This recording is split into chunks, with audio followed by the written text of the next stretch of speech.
How everybody doing tonight? Everybody feeling all right? Oh yeah. We're about to get into it, but before we start, last week, if you from Galveston, we lost a very prominent man in the black community, Mr. Leon Phillips, who stood up for a lot, had a voice when other people didn't have a voice, always committed himself to a great cause within the community. And I remember when me and Bobby, we all jumped off the Iron Man group. Mr. Leon was one who pulled us to the side, tried to get us to sit on different boards and things, and really elevated the mind. And I never forget how he used to talk to us just like we on the streets or something, but very educated, very for what it meant just to stand up in the black community. So I would like everybody right now to take a moment of silence for Mr. Leon Phillips.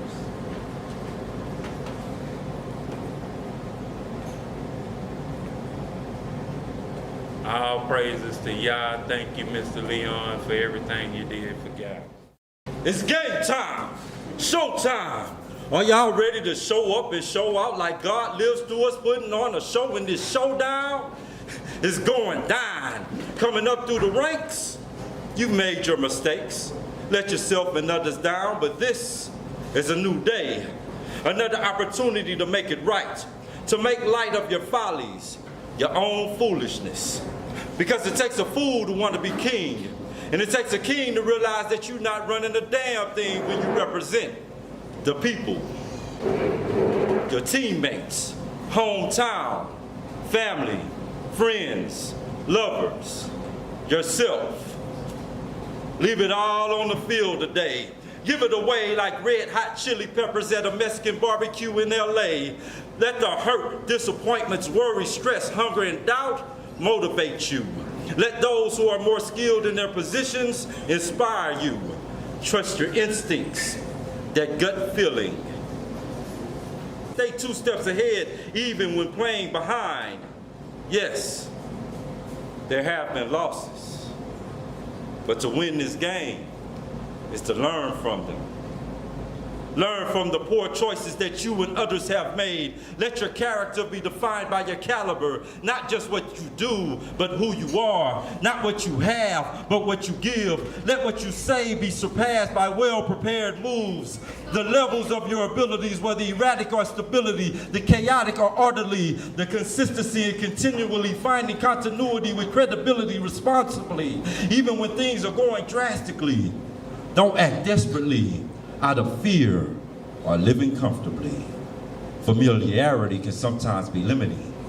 Are you existing or living?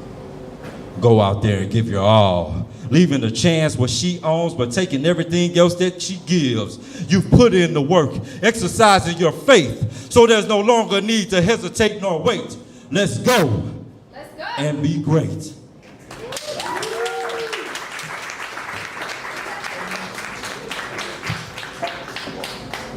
Life is hard. It's not a powder puff, but so many lay around and cuddle, not emotionally equipped to handle a confrontational huddle, constantly cheering each other on from the top of a weak-ass pyramid. Fumble, dropping the ball on some rookie shit with the mentality of a kid. No humility, but so quick to take offense. With no concern for safety. These same folks swear they have common sense, but the only thing common lately, they get that first quarter brick and they swear they're in their bag. Man, I'd be rich if I had a quarterback for every time I heard one of them brag. From my block to the cell block, that's where they end up if they don't draw the line. You know, guarded in the longest yard, just wasting so much time, wishing so desperately to touch down so they can get out in the field and reach their goals. Instead, they're behind the fence, playing defense, praying more Hail Marys than anyone knows. You know, warming the pew in the chapel on any given Sunday, paying for the busted plays, blindsided like a weak coach on Black Monday. Not realizing that their mind is their MVP, they sideline it and put it on the bench. That's the foul way to play the game. It really makes no sense. All they have to do before the clock runs out is get their centerpieces in order. But unfortunately, so many get overwhelmed and throw in the towel, not realizing it's just the first quarter.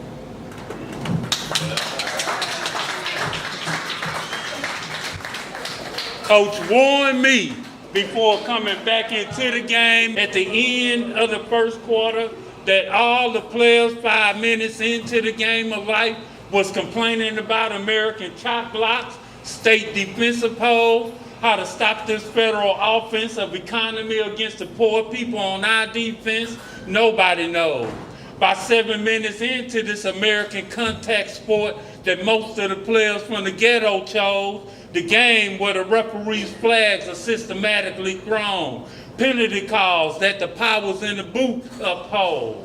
So I told the team during the timeout to let it be known, playing in this American game against this Illuminati team, you better have your grown man cleats on. Back on the field, offensively, we took 3 strikes down the American field, missed timing on the route, and for 5 players, the receiver of life for running the wrong route off the field all along. We're on the inside looking out, now back on the sideline where attitudes can cause people to grow cold when your mental offense is praying that your spiritual defense can hold. 2-minute warning. On defense, we held them on our side of the field, now facing 4th and long, when the Illuminati kicker against the wind kicked an unbelievable 70-yard field goal. And I looked across the field. The whole team Illuminati had grins, smiles on their faces, losing at the half, now down by 10. There are times that we look like we don't want it bad enough. Every little obstacle in front of us has us too shook to move forward and move towards the success that awaits. Letting drinking, smoking, partying interfere with what we hold dear. The whole reason that we're here. Can't let fear steer us into self-loathing and dismay. Only looking to pad your stats. Players fuck up being your mantra from holding yourselves accountable. Offenses becoming unsurmountable. How could that be when opportunities are bountiful?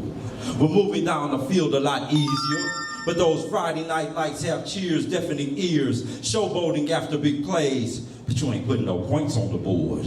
Mocking your peers like it's the first time you ever had something. Flag thrown. I want you to take a long look at that score and see who's still winning. Every trick play, we're falling for. It's like a magician using sleight of hand or a politician promising to push your policies for your vote only to promote personal agendas. We inches away, but they keep racking up yards. Can't go deep. It's like we're incapable of taking what they give us, make the most of it without the refs calling penalties on us, or we're beating ourselves. Some of y'all don't even know the playbook, but get mad when someone else trying to put you in position. Others getting upset because they're not getting the ball often enough. Shit, every time we run a play, you're not where you're supposed to be. Many times we have people wide open, ready to receive, but you refuse to throw the pass their way. You want to run that bitch in yourself and get your ass knocked off instead of optioning to your teammate and let them make the play. We have plenty of time left. Why not get the team involved? Just a few more moves aggressively. Give the defense a rest, and we can easily take back this game. So when the third quarter started, running out the locker room at halftime, we knew that these crooked officers was making no penalty calls when the other team had the football, treating us like POWs behind the ghetto fence. So running out the locker room, we took the offense and we talked about the terrible zone coverage in the ghetto we was facing, in between the hash marks, how the other team was running a community stunt blitz. And with John, Malcolm, and Martin out for the rest of the game of life on the physically unable to perform list, we on defense had to step up because our team best 3 offensive players was down in the first half by fatal assassination sideline hits. The next play, the Illuminati kicker punted and gave it an 80-yard boot, returned it to the house and did my TD dance called Raise My Hands, Please Don't Shoot. And now the team got an unjustified 15 celebration call. The head ref had it out for us with these outrageous penalty flags thrown every time we headed down the field with the ball. Midway in the third quarter, as the never story of injustice make the tackle and black bodies fall, when the referees had 8 of our players ejected out the game of life over misdemeanor calls. Life, it seems it ain't fair at all. So I told the offense to adjust their attitude when they hit the field again, the ball. I mentioned to the coach, ironically, several times it was a 15-yard penalty, but 17 and a half yards is where the officials placed the ball. Out of breath, I yelled at the head ref, "Do you know the definition of equality at all?" And got kicked out the game of life because of being black in America, a Class A aggravated felony call, end of the third. Now we down by 3. Fourth quarter pressure, the type of shit that busts pipes. But I look around at my team and I realize that we're gonna be all right. We lay down for no man, we're gonna make history tonight. Plus, everybody knows that it's the size of the fight in the dog, not the size of the dog in the fight.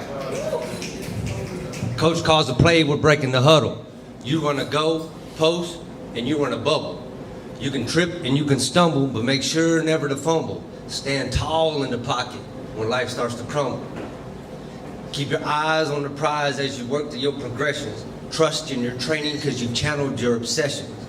The window's small, throw the ball, can't be scared of the interception because a lesson is a blessing with just a little deception. Muscle memory takes over and eliminates the mind. The clock is running down and we're running out of time. I step back and let it rip and drop a motherfucking dime because pressure busts pipes, but it also creates diamonds that shine.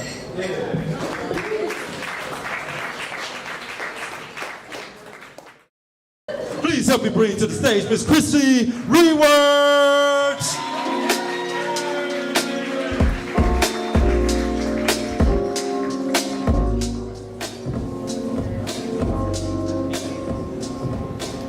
Hi, y'all. I thought I would read 2 poems to you today. One about happiness and one about sadness. So I think I'm going to start with the sad one first. Okay. I used to think that birds couldn't fly if their wings were wet, but then I Googled it and I've been informed that I was wrong by the internet. They can still fly, but it's just difficult due to the extra weight. My wings feel like they've been dipped in honey, stuck and stagnate. They're frozen in place with only the ability to see what I'm lacking.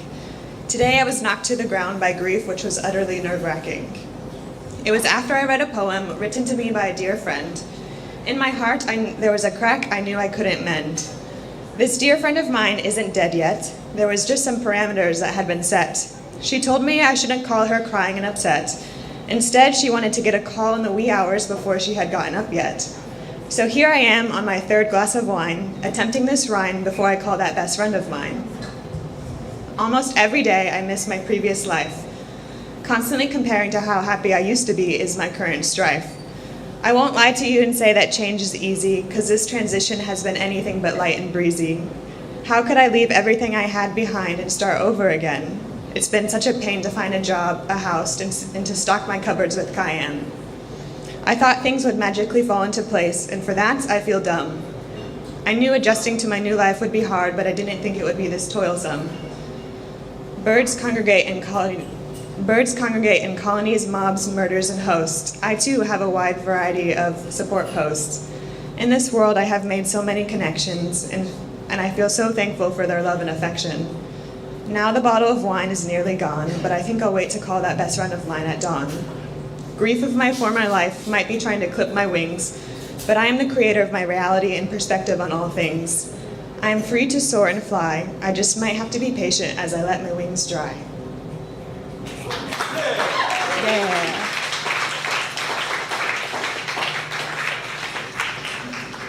Okay. Now, the one about happiness.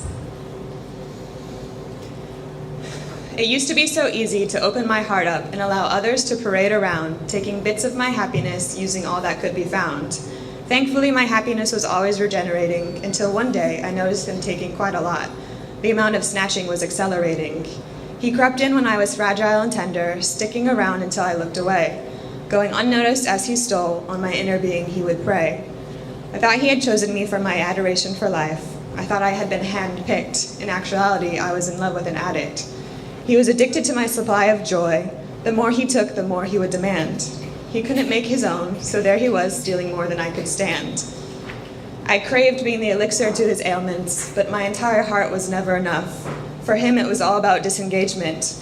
Where was the next beer mug? Where was the next numbing drug? For him, it was me I was exchanging. Happiness on empty was where I was ranging. Into a deep pit of despair I fell. I couldn't save him, but to save myself, I had to say farewell. Now time has passed and my happiness is fortified. It's a flower garden with high glass walls. Look inside and see joy blooming, ever yielding even when darkness falls.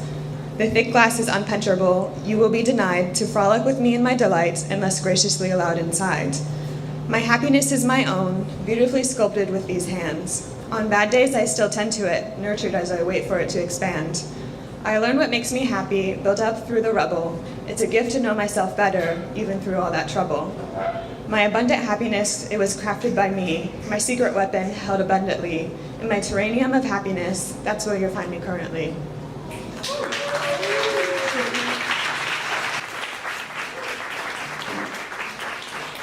Give it up again for Chrissy Reworks.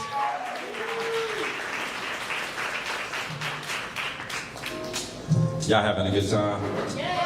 Yeah, man. Shit, me too, man. Are y'all drinking? Yeah? And they are, aren't they? That's great. Madam Bartender, I will not take the audience's word for it, ma'am. Are they taking good care of you? Fucking right. Well, let's go. So, y'all. She said she loves you guys. Give my bartender a round of applause, ladies and gentlemen.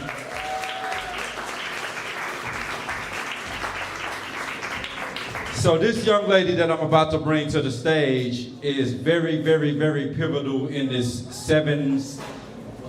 officially, how should this shit go, Becky? Is unofficially 7 years, officially 5 years. However, in those 7 or 5 years, this young lady is very, very fucking pivotal on you guys being here tonight. She's amazing. She's a great mom. I've been knowing the turd for 19 years now. Man, yeah, time, you know? And she was featured here as an artist as well as a poet 2 years ago. And it was amazing. I'll let her fill you guys in on what her next projects are. I love her dearly. Please help me bring to the stage Miss Amelie Lopez.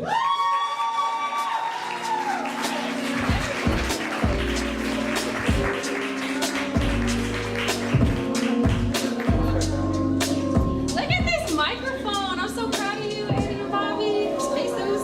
Trina, you remember that janky ass microphone we just said okay to for so long? This is nice. Hey. Oh, I'm not gonna touch it. Hello, y'all. This is home for me, but I feel like I'm probably gonna be like physically sick in a second. So I'm gonna take a breath. How's everybody doing? Everybody's good? Okay. We're gonna keep popping it off. I don't know what I'm reading. We're just gonna go with it. So apologies ahead of time. It's called I Don't Know How to Pray. Faith is a touchy subject for me, so I never feel right trying to pray. But I've had to a lot lately and can't help but think that maybe I'm doing it wrong, but even hindsight isn't keeping my mind right as of right now. So I'm aiming to have faith in the fact that my hypocrisy hasn't doomed my path to find it or to simply find her. I'm so scared to label what I observe as just higher powers, but can't bear to believe in another name that leaves me behind. And most days, sad poems are all that's left inside. But knowing her story, our story, can't fit into a poem or a book, but can fill a heart and a purpose, I'm gonna pray anyways.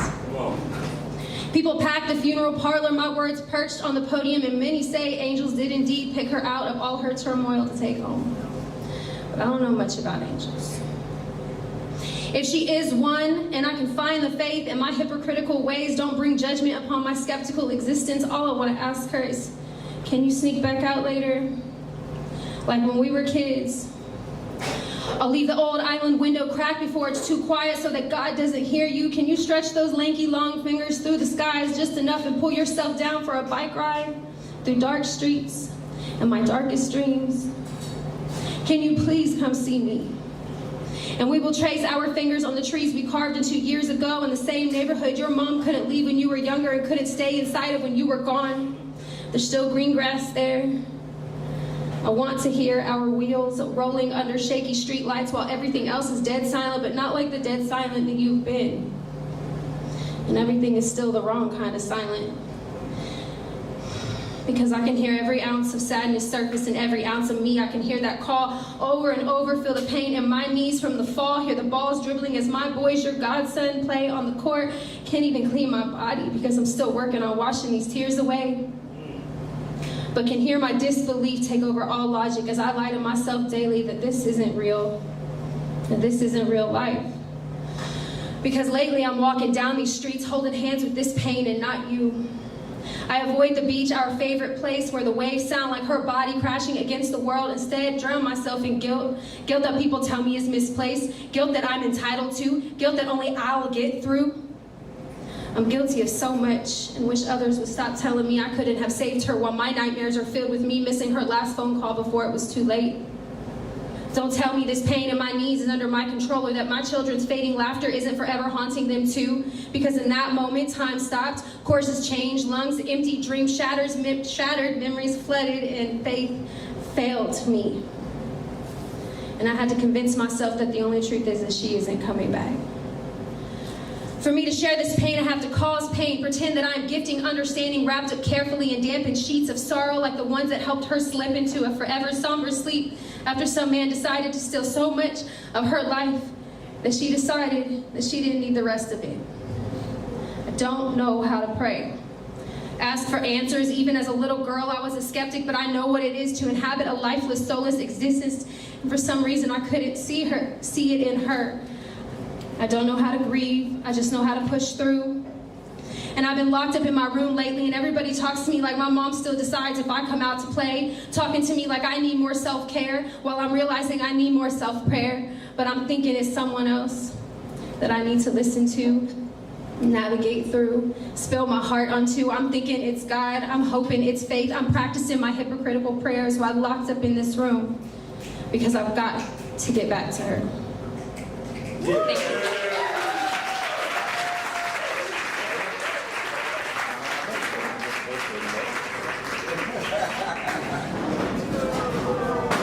Emily Lopez, ladies and gentlemen.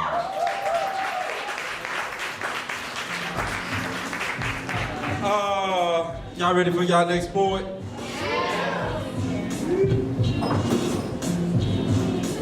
Me too. So this young lady was also very pivotal in you guys being here, rocking and rolling with us tonight. Yeah. She carried it on, the torch, along with Emily. And when Emily needed a little breather, she continued on with that torch.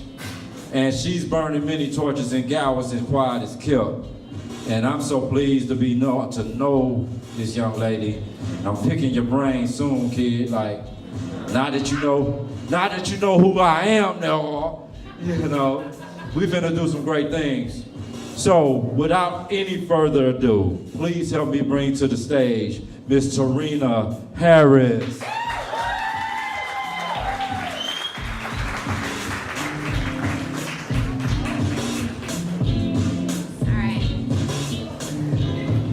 Hey y'all. So I'm gonna do 2 poems in honor of Women's History Month. Yeah. Got a poem about it, obviously. And then this fucker who wants to ruin it clearly for everyone tried to like slut shame me. Dummy. Bitch. And so obviously, naturally, as a poet does, I wrote a response poem to his response poem, because fuck you. So I want to write a poem, a response poem, but I don't know yet what I am responding to. Am I responding to a person? Am I responding to a poem? I am a poet. The first time I performed, I was a teenage girl, and people, and by people, I mean y'all, give teenage girls a lot of shit, no matter how many of them grow up to march in the streets for motherfuckers who still can't even manage to go with us or for us. I cried 3 times in one night last week. The first, about a man. The second, about 2 men. Sorry, I'm gonna like outframe real quick. This same night that I found out this fucker, who I've been like clapping for and like supporting in a poetry community, I left before I actually heard the response poem. So I'm still like cheering for this nigga. And the night I found out he wrote a response poem, I also like learned that somebody who took the job that I used to have that they couldn't afford to pay me for anymore was being paid more than me to do it in a community that they didn't belong to, Galveston. And in that same night I learned about the Armenian birth tax. Have y'all heard about that? Yeah. Okay, poetry is educational because neither had I until I heard this poet talk about it. All in the same night, it was a lot.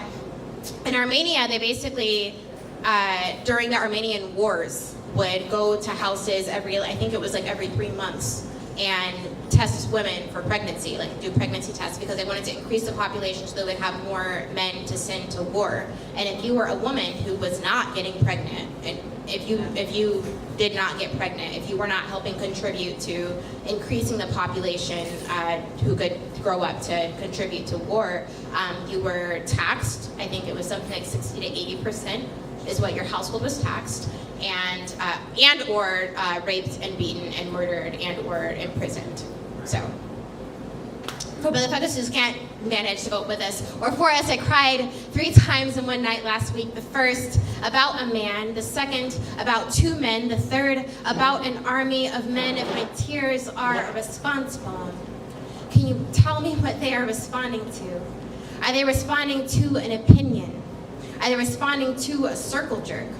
Are they responding to the weaponization of our wombs? I was raised half Catholic. Went to Catholic school as a teenage girl. There is a patron saint for teenage girls, and her name is Maria Goretti, one of the youngest saints to be canonized. When a man tried to rape her, she begged him not to, said it would be unpleasing to God, said she would rather die, so he stabbed her to death. Maria was canonized as a virgin martyr, not for her compassion, but for her purity, because this is what the church chose to respond to. I want to write a response poem, but don't know yet what I am responding to. Am I responding to a religion? Am I responding to a criteria? I would like to be unfazed. I would like to be untouchable, but I think that looks a lot like being out of reach, like being out of touch, like what we have all seen before. I think when someone sees something that they have never seen before, they cannot help but to respond. I think when I see something again and again, I cannot help but to respond. I am just trying to find the response that aligns most with the person I want to be, the one that best addresses the issue to which I am responding. Maybe that response is not a poem, but A pause, maybe the response is not a poem, but an applause to think, where have I seen this before? The first time someone asked to touch my naked body, I was 9. The first time someone lied and said I sucked their dick, I was 12. The first time I heard a woman talk about her sexuality as if it was her own, I was 17. The first time I felt I had every right to my own, I was 27. I wrote